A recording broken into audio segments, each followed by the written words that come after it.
We're in Italy's picturesque Tuscany mountains for more manic MotoGP action at the stunning Mugello track. Located just over an hour's drive from Ducati HQ, Italy's passionate fans are expecting more brilliance from Pecco Bagnaia and the Borgo Panigale brand. The stage is set for the Oakley Grand Prix of Italy. It's time to race in MotoGP.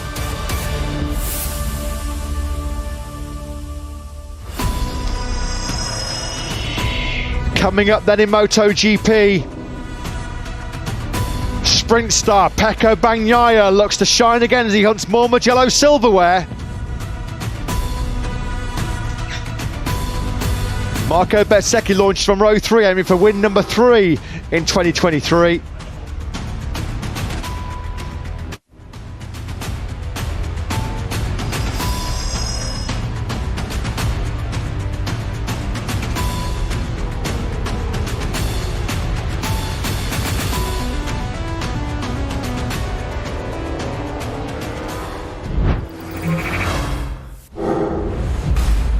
Coming up next then in MotoGP, sprint star Pecco Bagnaia looks to shine again as he hunts more Mugello silverware.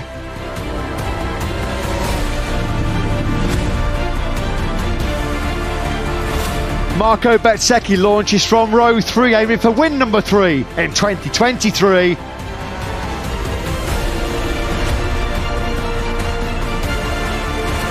Is today the day Marc Marquez ends a near 2-year win drought to end Ducati's dominance?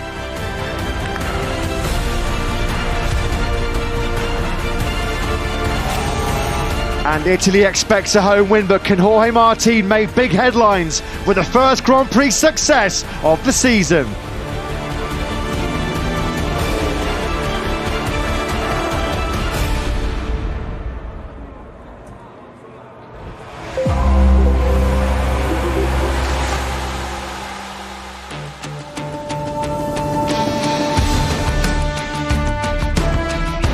Good afternoon and welcome back to the magnificent, the majestic Mugello circuit as we start our build-up and the countdown to one of the most eagerly anticipated races of the World Championship schedule. It's the Oakley Grand Prix of Italy in beautifully hot conditions here in the Tuscany mountains. The Italian flag waves proudly. The Italian fans, well, they've already been treated to some spectacle, haven't they, here in Tuscany after Ducati dominated yesterday's Tissot sprint. The Bologna brand locking out the top 5 places with a 3rd sprint win in 2023 so far for world champion Pecco Bagnaia. And he comes into this 23-lap Grand Prix of Italy looking for back-to-back wins in the feature race here in Mugello, starting from pole position. 4 points clear in the World Championship. He sits over his VR46 Academy rival Marco Bezzecchi. Great to see the paddock packed to the rafters. The hillsides and the grandstands have been filling up nicely as the Italian fans get set for what they hope will be more home domination. What a start it's been to MotoGP in 2023. For a plethora of Italian talent. Italian riders have made the best start to a Premier Class season since 2006. 4 wins in the first 5 races. That last happened all the way back, as we mentioned, in 2006, when the likes of Loris Capirossi and Valentino Rossi were the stars of the show in this MotoGP field. We start, though, our coverage and our build-up to the main event with some sad news. You can see there on your screens, LCR Honda Castrol rider Alex Rins unfit for the Italian Grand Prix in a high-speed crash at Arrabbiata 1 yesterday in that sprint action. He suffered a fractured right tibia and fibula. First surgery done was the message from Alex Rins at midnight last night. He'll be moving back to Spain very, very shortly for a second operation. This was the moment then he lost control of that Honda, flying through the gravel trap at high speed. 3rd gear there, pinned on a MotoGP bike. He knew straight away that he got a serious injury with that right lower limb. Alex Rindon obviously ruled out of Mugello next weekend in the Saxon Ring and in Assen as we kick off the first of 3 triple headers here in this year's MotoGP World Championship. Matt Burt-Lewis will be in the commentary box, Simon Crafar down in pit lane, some late words of encouragement, some cheers and shouts from the fans as Marco Bezzecchi comes to the back of the Muni VR46 Ducati garage. Second in the sprint yesterday to Pecco Bagnaia, second in the World Championship, and chasing a second successive victory after he prevailed in that dramatic, crash-strewn and very eventful 1000th Grand Prix in Le Mans in front of a record-breaking crowd. 116,000 fans flocked to the French Grand Prix. Bez is certainly not lacking support here. The Bez fan club is growing at a very rapid rate. Will he be able to exact revenge on Pecco Bagnaia in this 23-lap race here this afternoon? Ducati dominated, Italian riders are dominating this year's World Championship, Lewis. It's going to be a big ask to knock Italian talent and Italian motorcycles off their perch here this afternoon in Mugello. The sprint yesterday saw Ducatis in the first 5 places, and that could have been more had Alex Marquez not had an incident with Brad Binder at the very first corner. Jack Miller, perhaps one of the most likely riders to disrupt the Ducati dominance. He goes from the front of the second row. He was in the thick of the action yesterday in what was a pretty frenetic sprint, certainly in the early stages when we had drops of rain falling through the third and fourth sectors. Jack Miller involved particularly with Marc Marquez in a battle that both enjoyed, although neither of them necessarily benefited in the end from it. Miller then getting ready to come into the Italian Grand Prix, not riding Italian machinery for the first time in quite some time, but what he does have underneath him today is a KTM that is absolutely rapid down the start-finish straight. Yeah, this was the tense and dramatic moments in the sprint when the rain spots started to fall, particularly in sectors 2 and 3. Contact there between Miller and Repsol Honda rider Marc Marquez. That was down through Scarperia. We're just looking back now at Miller and Marquez. Marc Marquez just brushed it off, took it on the chin as he finished in 7th place. Said it's all part of the game, it's all part of racing. Sometimes that can happen. Jack Miller, he'll be up for another podium hunt. As Lewis mentioned, the fastest motorcycle in MotoGP history is now rolling out of Mattighofen in Austria. Brad Binder blitzed through the speed gun yesterday at an eye-watering, an eye-popping 366.1 kilometres an hour, 227.4 miles an hour. Some riders in the MotoGP field feel that this could be the day we see 370 clicks reached. There are some Australian fans, fair play to them, they made the long journey to this magnificent Mugello circuit, all 11,500 miles to see Jack Miller in action. Good to see them there taking on some beer as well. There's been a few of them up in downtown Scarperia saying that they knew that this was a bucket list event, and Jack Miller's got his fans here in Mugello. Well, at the first corner, we had action yesterday involving Alex Marquez, who started from the front row after qualifying in 3rd place. Unfortunately, it all ended for him here at San Donato. Here is Alex Marquez. We're circling him for you there, but he comes into contact with Brad Binder. As Binder goes up the inside there, he's got Alex Rins on his right, and of course they end up making contact. Alex Marquez on the outside and sent off into the gravel trap. Here's another look then. Watch the 3 riders going into one piece of tarmac. Rins on the inside, Binder in the middle, and Alex Marquez knocked off, very nearly making contact there with John Zarco on the outside, who'd made his own mistake into San Donato. So Alex Marquez taken out of the sprint yesterday. Brad Binder had a long lap penalty for that, which saw him fail to score points. And in many ways, that was the biggest opportunity for Alex Marquez's success this weekend gone, because he comes into this afternoon's 23-lap Grand Prix with a 3-place grid penalty, which relegates him to 6th on the grid. It's fast, it's flowing, it's technical, and it's always breathtaking action here in Mugello, one of the hardest, heaviest braking points of the entire calendar into San Donato. As you decelerate from 366 kilometres, as Brad Binder was having to do in the sprint yesterday, down to what, about 80 kilometres an hour for that second gear San Donato corner. And that's why you need those high mass Brembo brake discs. As you mentioned, it's physically demanding, this Mugello circuit. mentally taxing as well to keep your focus and your concentration over those 23 laps. Gorgeous weather conditions though.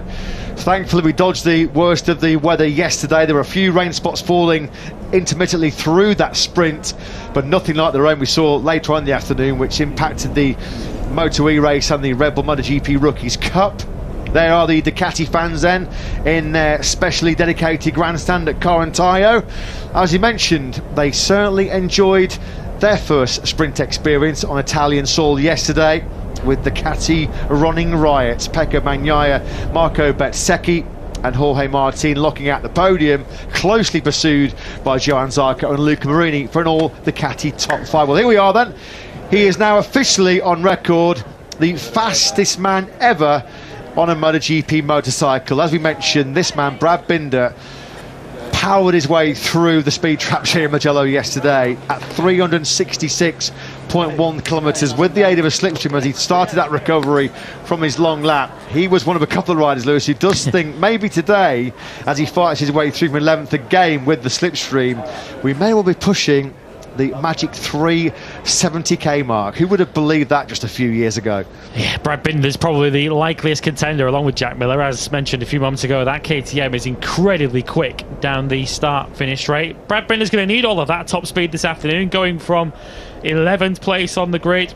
As mentioned, didn't score any points due to that long lap penalty in the sprint. Came in 11th place in the end, exactly where he'd started. Dropped a place in the World Championship yesterday, courtesy of Jorge Martin's 3rd place in the sprint. So Brad Binder now drops into 4th place and, of course, lost a full 12 points in the title chase. Always good to see this man on site. A Repsol Honda legend. He'll be worried about Honda's current woes.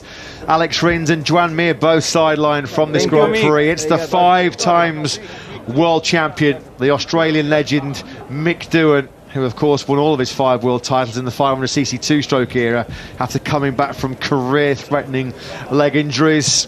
Spent a lot of his time in Europe now, of course, keeping a very close eye on his son Jack Doohan, who's making big waves in the 4-wheel motorsport world. A lot of people thinking that Jack Doohan destined for the Formula 1 World Championship very, very soon.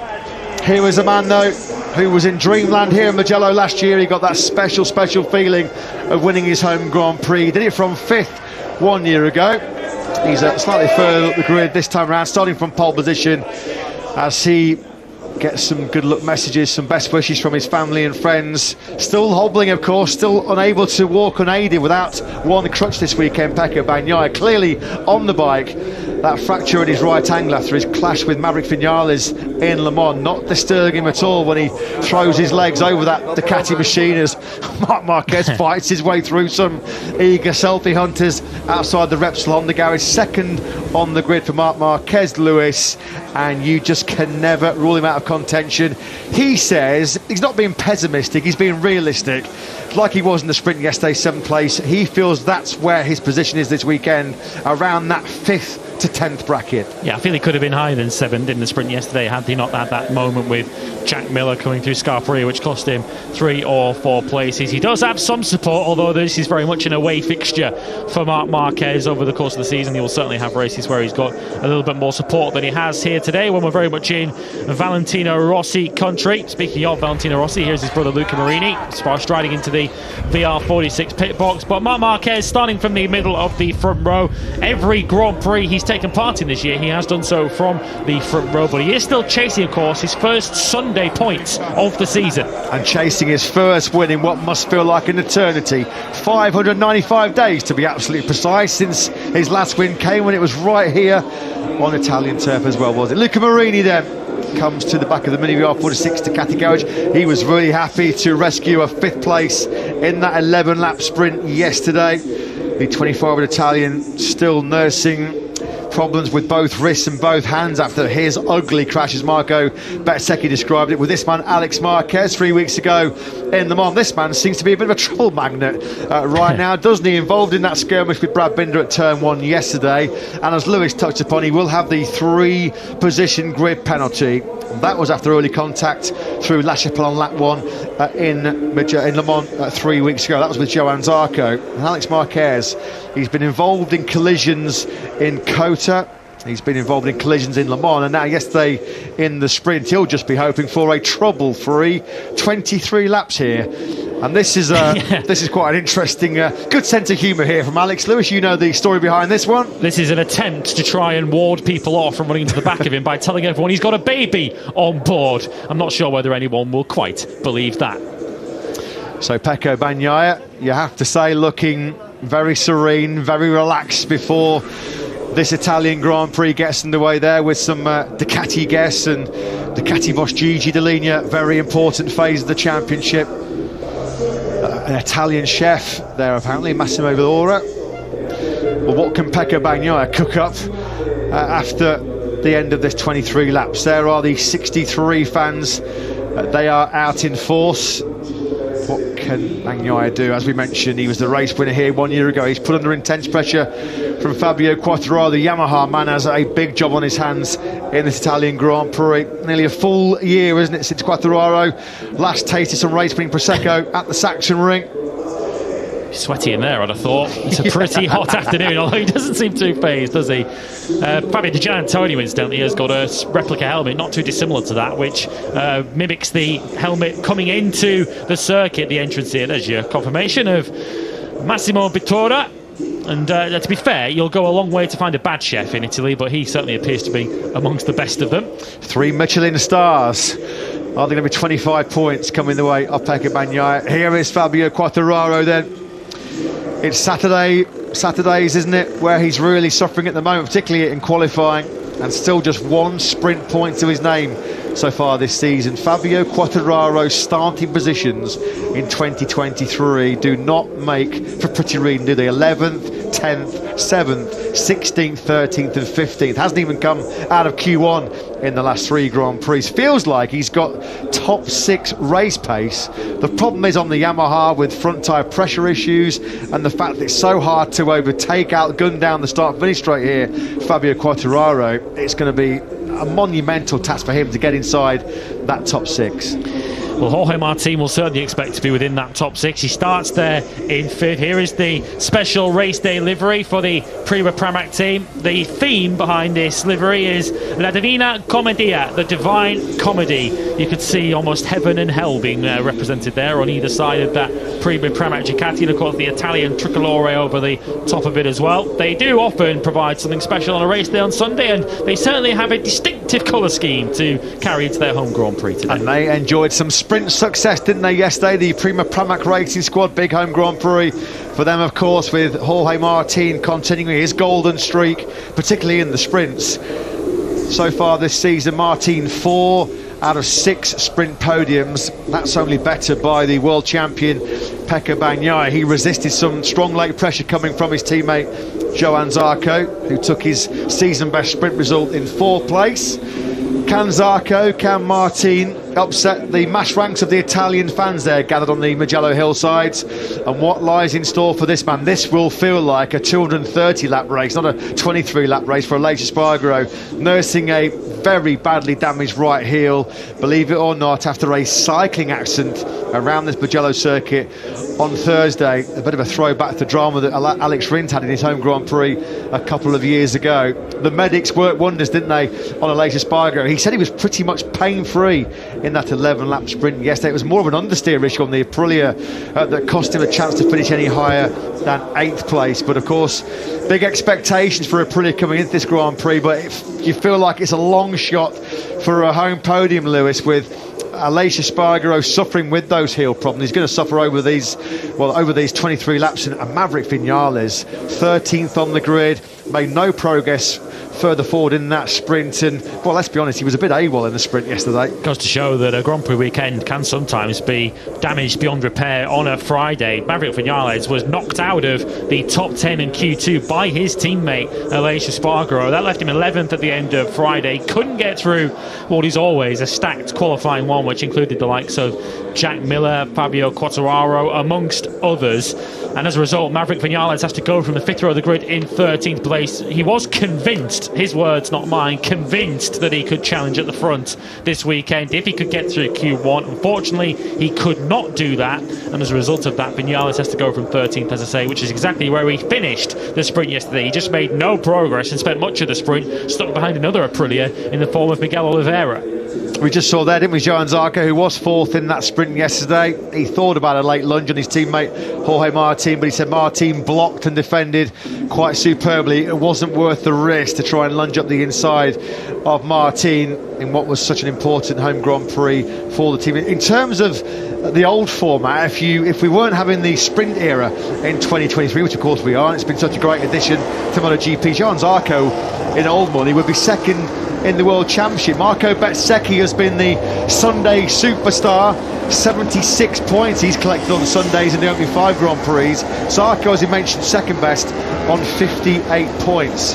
They will be at the forefront of the Ducati charge in this afternoon's Italian Grand Prix. And to that point, Pecco Bagnaia has now actually scored more points on a Saturday than on a Sunday this year. Of course, we've had one more sprint than race so far this year, but 56 points on a Saturday, only 50 on a Sunday so far for Pecco. So you would feel in the hotter conditions and over the full race distance that the medium rear tyre will be the preferred pick. Although, will anybody roll the dice and gamble with the soft? Listening to some of the riders yesterday, they felt like there was a drop-off with the soft in that short, sharp sprint action around sort of laps 7 and 8. But will anybody, perhaps with nothing to lose, go and try and make the soft work over the full 23 laps? Johan Zarco, he was sort of intimated yesterday that he has to run the medium, but we know how strong Zarco has been towards the latter stages of the opening Grand Prix this season. Here was Pecco Bagnaia then, waving to his adoring public here in Mugello. Very different wave from the one he was giving Marc Marquez there 24 hours earlier. Yeah, these two in qualifying yesterday, fair to say at this point on the circuit, were having a frank exchange of views. Marc Marquez, as he so often does, playing up to the pantomime villain role. Will he be the ultimate gatecrasher of the Ducati party here this afternoon? Bagnaia then, as you mentioned, there is a bit of a pole jinx going around at MotoGP right now. The man who we're looking at on screens was the last man to take a feature race win from pole, and that was nearly a full calendar year ago when he held off Marco Bezzecchi in that rain-affected Dutch TT in Assen. As we mentioned, the first of 3 triple headers here in MotoGP this season. We hot-foot it to Germany in the Sachsenring, completely different circuit to this fast and flying Mugello circuit, the tight and twisty historic venue, and then a race we always look forward to going to, one of the most historic races on the calendar, the Dutch TT in Assen. Special day for this man, Augusto Fernandez. He notches a century of Grand Prix appearances here today. 100 race starts for Augusto Fernandez, coming to the part of the circuit yesterday, Lewis, where he put a big dent in the Tech 3 gas crash budget going into Biondetti 1. Yeah, it seemed initially quite innocuous crash, just a front ender coming into Biondetti, but once the bike hit the gravel, it got absolutely trashed, coming all the way across the racetrack. Jorge Martin behind had to do a very good job to avoid all of that, to make sure he didn't get caught up in that incident. I have to say, from the 100 Grand Prix starts on the previous 99, the most recent of them might well be the very best of the lot from Augusto Fernandez. Finished in 4th place in the French Grand Prix, was just a second and a half off the podium. He scored points in every single Sunday feature race so far this season, although given that he starts from 21st on the grid here this afternoon, this might well be the most uphill struggle that Augusto Fernandez has had to keep that points record intact. So Marco Bezzecchi then comes to the grid for his home Grand Prix. He certainly lapped up the experience of the grid sprint ceremony yesterday, having taken second place to Pecco Bagnaia, and he wants more. He wants that special feeling that this man had 1 year ago. A win for Marco Bezzecchi would move him back to the summit of this year's World Championship, as Pecco Bagnaia slots himself onto pole position for the 14th time in his MotoGP career. Let's go down to Simon Crafar. Of course, we're undecided really who's going to go for the soft or the medium Michelin rear tyre ahead of this 23-lap race. Well, the man who will have all the information and all the knowledge is Michelin Motorsport manager Piero Talamassa, who's with Simon. He is. We're standing on the front of the grid here. It's lovely and warm, which I guess they can use the hard front, but I'm really dying to hear what you think they'll do rear tyre choice. Yes, like you say, the front will be hard front because the temperature is more compared to yesterday. About the rear, yesterday everybody was with the soft for the sprint, and I think that half of the rider they will switch to the medium because more stable, because more temperature, because the distance also is double distance compared to yesterday. But half of the grid they will stay with the soft because yesterday was performing very well, was very consistent. He didn't drop after 11 laps. For example, Jorge Martini said he pushed from the beginning to the end, he never felt any drop, so he will put again soft like him. All the riders they will do the same. Thank you. Yeah, you're welcome. Thanks, Simon. The grid then. Pecco Bagnaia starts from pole position ahead of Marc Marquez and Luca Marini, all on the medium rear tyre. Jack Miller with the soft rear in ahead of Jorge Martin and Alex Marquez, relegated 3 places after qualifying third. Marco Bezzecchi 7th ahead of Aleix Espargaro and Johan Zarco. Brad Binder then, he starts 10th, promoted a spot, of course, with the absence of Alex Rins. And Air Bastianini and Maverick Vinales complete the 4th row of the grid. Frankie Morbidelli and Fabio Quartararo separated by 1,000th of a second and 1 place on the grid, 13th and 14th. Then Taka Nakagami, Michele Pirro, Miguel Oliveira, who returns to action, and Fabio Di Gianantonio. Ralph Fernandez also back after missing the French Grand Prix in the end through injury, 19th ahead of Augusto Fernandez. 20th, Lorenzo Savadori, wildcarding for the Aprilia team after taking a career best as an injury replacement with the RNF team in Le Mans last time around. And bringing up the rear, 21st on our 21 rider grid is Jonas Folger. This might well be the last time we see Jonas Folger with that team this season, because there's a possibility we could see Pol Espargaro back at the Sachsenring next weekend. And that will be fantastic news for Pol Espargaro and for the GasGas Tech 3 team. We haven't seen Pol Espargaro ever since practice in Portimao, where he suffered multiple serious injuries. His initial target, his full focus was on returning here to Mugello this weekend, but the doctors just felt like he maybe needed 1 more week, maybe 2 more weeks to get himself back into peak condition. But we welcome back with open arms, don't we, Pol Espargaro, when he does return to that RC16. An RC16, which is now the fastest motorcycle we have ever seen in MotoGP, in the more than capable hands of this man, the South African Brad Binder, who is always electric off the line. He needs one of his famed lightning starts again, doesn't he? Coming from 11th place. Brad Binder felt he was robbed with that long lap penalty yesterday, costing him some vital World Championship points. Of course, it cost him 3rd place in the World Championship with Jorge Martin moving up into P3. He's got the special livery. Is it going to be heaven or hell for Johan Zarco? Blocks out the noise, keeps himself focused. 9th on the grid, the 32-year-old Frenchman. That Le Mans podium, only his 3rd in the last 15 Grand Prix. Now then, Aprilia. Not been an easy weekend on home turf for the Nawali factory, but never rule out Aleix Espargaro and never rule out Maverick Vinales. What can their boys do? Let's get some pre-race thoughts of Aprilia boss Massimo Rivola, who's with Simon. He is. Massimo, again, things haven't gone to plan. You know, the potential of Aprilia so high, but grid positions, injuries. Tell us your thoughts. You're right, he didn't go so far as we expected. I think Aleix today has some good chances because the pace is not too bad. Maverick is pretty much depending on the start, considering his position. He needs to be around the top 10 after a couple of laps, otherwise it's going to be difficult. 54 degrees temperature on the asphalt maybe means a lot of tire degradation at the end, so let's see, maybe the last 5 laps we see something interesting, but so far it's quite hard. Thank you and good luck. Thank you. Yeah, thanks Massimo, thanks to Simon. This beautiful Mugello circuit sandwiched in between the historic, stunning cities of Florence and Bologna. These are shots from nearby Florence. A big tourist attraction here. Who's going to be, though, the winner of the Italian Grand Prix in 2023. Pecco Bagnaia hobbles his way to pole position. You can't believe it, can you? He has no problem at all. He's paying free when he sits astride that Ducati GP23. It's actually just when he's walking at, 1 mile an hour that he has the pain and the discomfort. Top job by this man yesterday, wasn't it, Miguel Oliveira, to beat the likes of Maverick Vinales when this guy is absolutely nowhere near fully fit. He said it was a weekend of survival.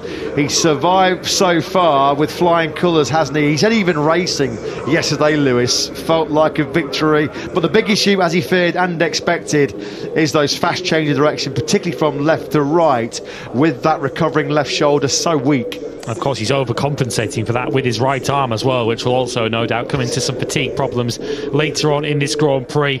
I actually see the left shoulder that Miguel Oliveira is struggling with, so I think he'll be wincing at the prospect of all those left-handers at the Saxa Ring next weekend as he tries to bring himself back towards full fitness. He starts then from 17th on the grid, promoted everyone from 10th backwards on the grid, promoted by the absence today of Alex Rins. But really, for Miguel Oliveira, it is going to be a race of survival this afternoon. So we look at some of the potential big hitters in this Mugello Grand Prix coming up in about 15 minutes time or so. There was Bagnaia walking onto the grid with Marco Bezzecchi. 1-2 in the championship, 1-2 in the sprint. Marco Bezzecchi then getting ready to go from that 7th place on the grid.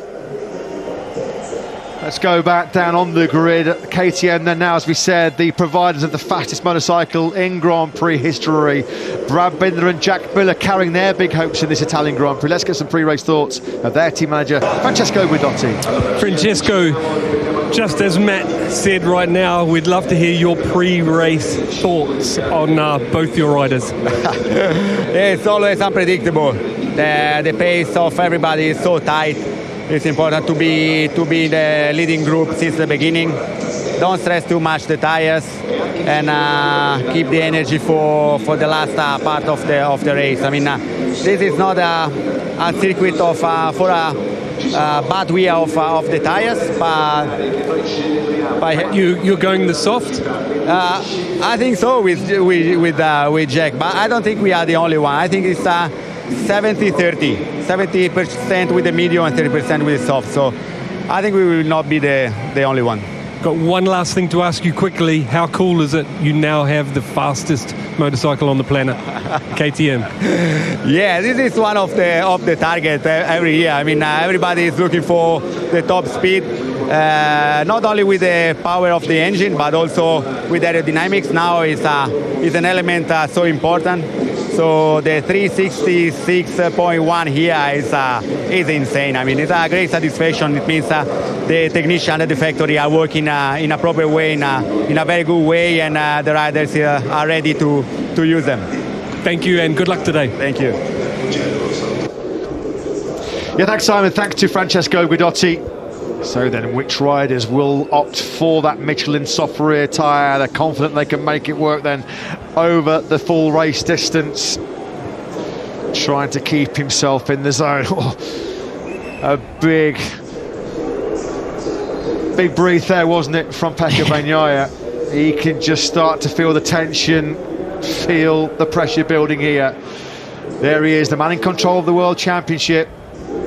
4 points clear he is of Marco Bezzecchi then, going into this Italian Grand Prix, the 37th Grand Prix here at Mugello. Also hosted the Nations Grand Prix and the San Marino Grand Prix in the past. Ducati have won 4 of the last 5 here with 4 different riders. New MotoGP legend Andrea Dovizioso, Jorge Lorenzo, Danilo Petrucci, Pecco Bagnaia. Will this young man, Marco Bezzecchi, the 24-year-old Italian, had his name to that list?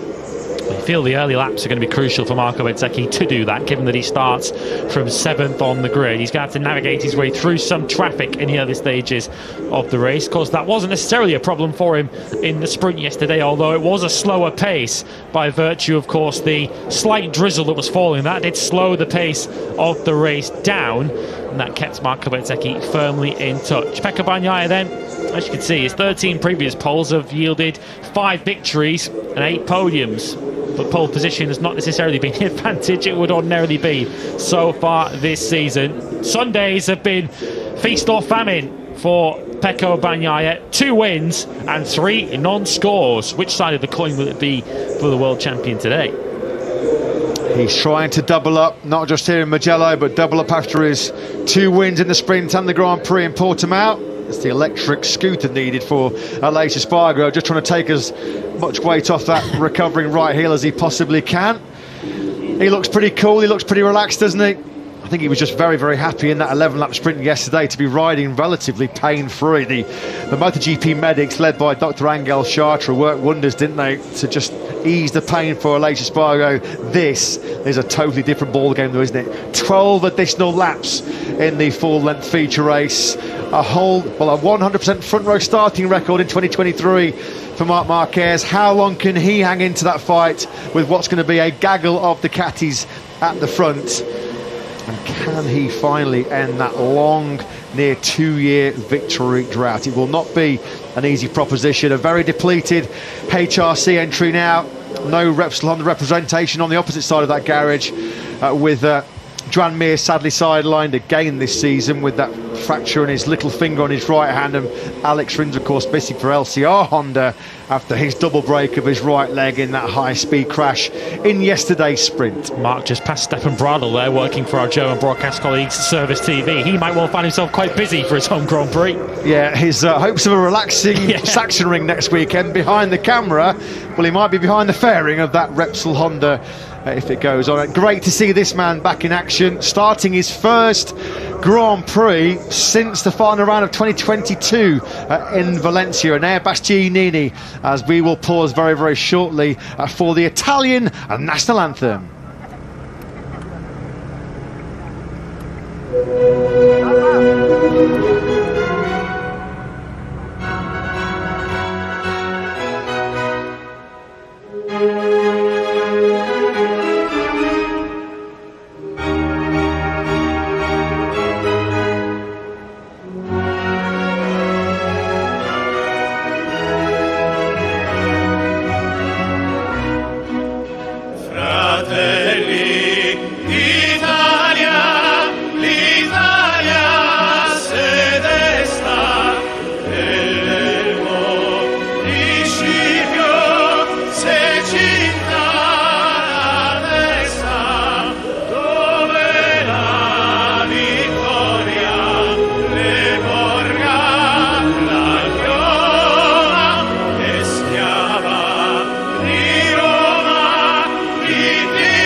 Il Volo singing the anthem, the flyover, the tricolore, the Italian Grand Prix, the atmosphere building. What a spectacular setting, and what a great afternoon, and what a great Grand Prix lying in store. Of course, the big question mark and the big decision for the riders is which rear tyre they're going to go with.